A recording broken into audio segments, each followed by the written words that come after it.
আসলাম শীতলক্ষা নদীতে, যেটা কাশপুর বলা হয়, সেই শীতলক্ষা নদীতে একটি ট্রলারের উপরে।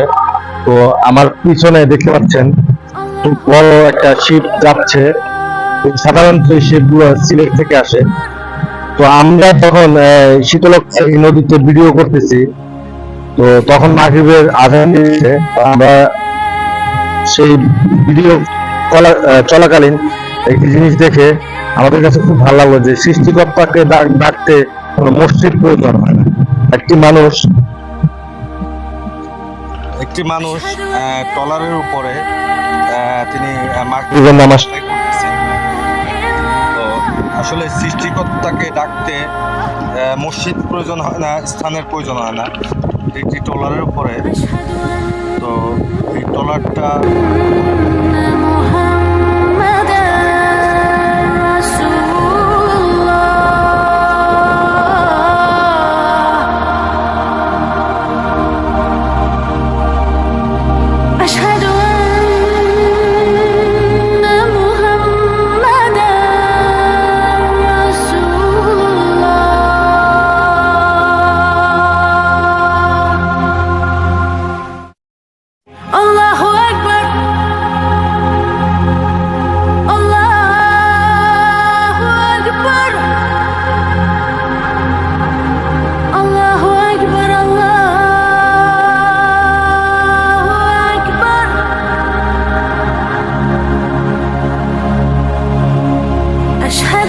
মানুষ ট্রলারের উপর নামাজ পড়তেছেন।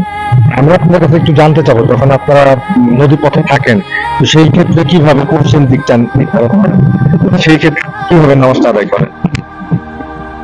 কম্পিউটারের সাথে যোগাযোগ করে দিকটি দেশে যাবো নামাজ আদায় করি। একটা দিক থাকে, সেই দিক অনুযায়ী। তো আপনার এই জাহাজগুলো কোথেকে আসে? এই শিপগুলো সিলেট থেকে আসে। সিলেট থেকে আসে। সিলেট থেকে এখানে আসতে কতদিন সময় লাগে? এক সপ্তাহ সময় লাগে। এক সপ্তাহ। তো এই এক সপ্তাহ কি আপনারা নদী পথে থাকেন? আমরা তো নদী পথের লোক না, আমরা উপরে থাকি। যারা আসে তারা নদী পথে থাকে। তো এক সপ্তাহ যারা নদী পথের লোক আছেন কেউ এখানে?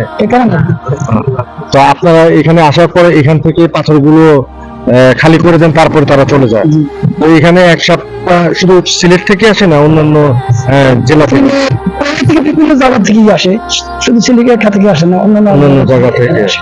তো আপনাদের এখানে কোনো মসজিদ নেই যে আপনারা যে ট্রলার আশেপাশে মসজিদ নেই? মসজিদ আছে, কিন্তু আমরা ডিউটি করি, আমার কাজ চলতে আছে, কিছু লোক কাজ করতে আছে, আমরা সাথে নামাজ আদায় করতেছি। মসজিদ দূরে, এই কারণে আমরা মসজিদে যাই না, এখানে নামাজ আদায় করি। এবং আপনার তরফ থেকে ছোট্ট একটি যদি উপদেশ দিতেন আমাদের যারা দেখে গ্রাহক, তাদেরকে নামাজ পড়ে না, নামাজ পড়ার জন্য এই ধরনের একটা উপদেশ। মুসলমান ব্যক্তি যারা, তাদের সবাইকে নামাজ পড়া দরকার, কিন্তু নামাজ দরিয়াত একটা জিনিস। নামাজ মুসলমান যারা, তাদেরকে পড়া লাগবে। যারা নামাজ আদায় করে তাদের দুনিয়াতে শান্তি, আখিরাতে শান্তি। যাক, খুব সুন্দর উপদেশ দিলেন আমাদের এই ভাই। তো অশেষ ধন্যবাদ আপনাকে। আসসালামু আলাইকুম। ওয়ালাইকুম সালাম।